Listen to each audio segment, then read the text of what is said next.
متشاعر اردو کا جنازہ آخر کس طرح نکالے گا؟ جواب زیر نظر نظم متشاعر میں متشاعر اردو کا جنازہ اس طرح نکالے گا کہ وہ خود تو شاعر ہے نہیں، دوسروں کا کلام سرقہ کر کے یا خرید کر شاعر بنتا پھرتا ہے، ہمیشہ گرگٹ کی طرح رنگ بدلتا رہتا ہے۔ ایسے لوگ تو ادب کے لیے باعث ننگ ہوتے ہیں، وہ اپنے چہرے پر ظرافت کا غازہ مل لیتے ہیں، اپنی جہالت سے ظرافت کے پردے میں اردو کا جنازہ نکال لیتے ہیں۔ ممولے نے شاہین کا چولا بدل لیا، اس سے شاعر کیا کہنا چاہتا ہے؟ ممولے نے شاہین کا چولا بدل لیا، اس سے شاعر یہ کہنا چاہتا ہے کہ متشاعر نے شاعر کا چولا بدل لیا ہے۔ مطلب یہ ہے کہ ممولے کو متشاعر سے تعبیر کیا گیا ہے اور شاہین کو اصل شاعر سے تعبیر کیا گیا ہے، یعنی کسی ادبی محفل میں متشاعر نے کسی سے کلام خرید کر ارباب ذوق سے واہ واہی لوٹ لیا اور لوگوں میں غلط فہمی پھیلا کر اصل شاعر بن گیا۔ اس نظم میں جن شہروں اور ملکوں کے نام آتے ہیں انہیں ترتیب وار لکھیے، ساتھ ہی ملکوں کی راجدھانیاں بھی لکھیے۔ جواب شہروں کے نام دھنباد، جھریا، پٹنہ، دلی، پونا، پیرس اور لندن۔ ملکوں کے نام کینیڈا، دوحہ، قطر، شکاگو۔ متشاعر خود کو کھوٹا سکہ کیوں کہہ رہا ہے؟ متشاعر خود کو کھوٹا سکہ اس لیے کہہ رہا ہے کہ وہ اصل شاعر تو ہے نہیں، دوسرے شعراء سے کلام خرید کر یا کسی قدیم شاعر کے دیوان سے چند غزل سرقہ کر کے ادبی محفلوں میں پڑھ لیتا ہے اور شاعر کی حیثیت سے اپنا تعارف کرا لیتا ہے، لیکن اگر اسے برجستہ اشعار کہنے کے لیے کہہ دیا جائے تو اس کی ساری قلی کھل جائے گی، اسی لیے وہ اپنے آپ کو کھوٹا سکہ کہتا ہے۔ کیا ذبح غیرت کو بن کر قصائی اور قلی ہے؟ مجھے دوست بے ضمیری کا مطلب بیان کیجیے۔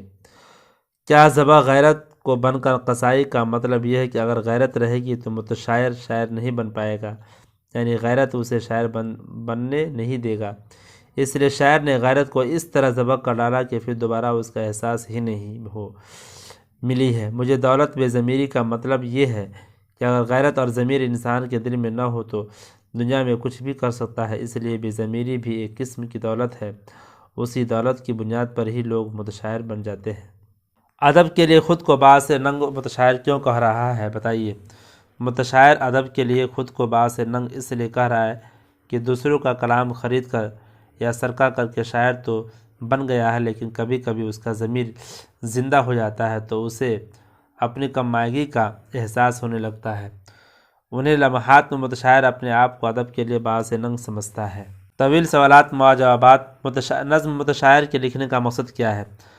جواب، متشاعر عنوان سے نظم لکھنے کا مقصد اس کے شاعر ظفر کمالی کا یہ ہے کہ سماج میں باطل قوتوں کو سماج کے سامنے ننگا کرنا اور اسے خود احتسابی پر مجبور کرنا۔